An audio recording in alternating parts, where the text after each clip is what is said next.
Hey, we're Freshwater Conservation Canada. We work to conserve, protect, and restore Canada's freshwater ecosystems. All of our work is directed towards achieving this mission, and it's guided by science and research, and it's fueled by the support of our community volunteers and professional staff. One of the projects we're really proud of is the restoration work we've been doing along a couple of tributaries of Waiparous Creek, and we call the project Reconnecting Waiparous Creek. Waiparous Creek is located about 100 kilometers northwest of Calgary, Alberta, in the Ghost Public Land Use Zone. It's a popular area for angling, hunting, off-roading, camping, and just enjoying the outdoors. Besides the ample recreation opportunities, this area also supports industrial activity, forestry, and livestock raising. At first glance, it might not seem like a big deal, but the cumulative impacts of all of these activities, plus climate change, puts immense strain on the land, the water, and the native species that they support. We're especially concerned about two native trout that are both federally and provincially listed as threatened species at risk: the West Slope cutthroat trout and the bull trout. Waiparous Creek is one of the few remaining places in Alberta where both of these native trout species are found together. They're both key indicator species that allow us to understand watershed health. But both of these species are under threat, and we risk losing them entirely, which makes this a very high priority for recovery action. This is why we're investing our time, energy, and money into restoring the landscape to ensure their survival. So how are we doing this? The restoration work in the Whispering Pines area is one of Freshwater Conservation Canada's largest rehabilitation projects. 6 local contractors, 18 funders and partners contributed over $1 million to get this incredible and necessary work done.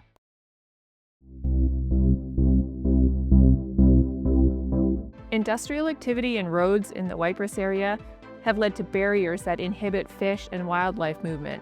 We replaced 2 sets of hanging culverts, like this one shown here, with open bottom arch culverts. These improve fish passage, connectivity, natural flow regimes, and just the movement of sediment and wood within the system. We've reconnected and restored more than 4 kilometers of stream in this watershed using holistic design practices like culvert replacements, beaver dam analogs, and other restoration practices.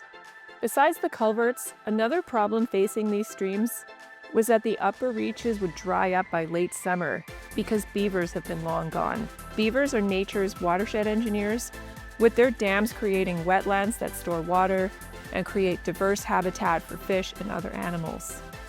We built a complex of 3 beaver dam analogs to help mimic and encourage beaver activity. Within a few months, these beaver dam analogs were already kickstarting natural processes. With the help of volunteers, we planted hundreds of willows to help keep these waterways shaded and resilient to temperature change, while reducing excess erosion along the waterways. Clean, clear water is super important for native fish. We've rehabilitated off-road trails, installed bridges, and other efforts to minimize impacts on these tributaries. Before this, these ATV fords and trails resulted in muddy runoff that can be fatal to native trout populations. Diverse and complex habitat is important for our native trout. Within the first year of our installed designs, bull trout and long-nosed dace, another native fish species, were spotted upstream of the road for the first time in 60 years. The beavers have recolonized upstream of our BDA area for the first time in probably 50 years.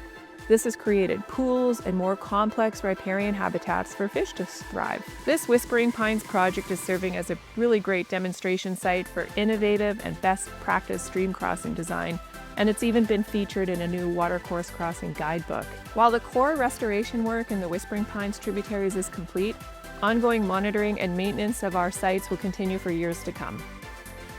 Freshwater Conservation Canada thanks the hard work and contributions of many project partners, funders, volunteers, and suppliers that helped us get this incredible collaborative project done. None of this would have been possible without everyone at the table, and we look forward to watching the project grow over the next few years.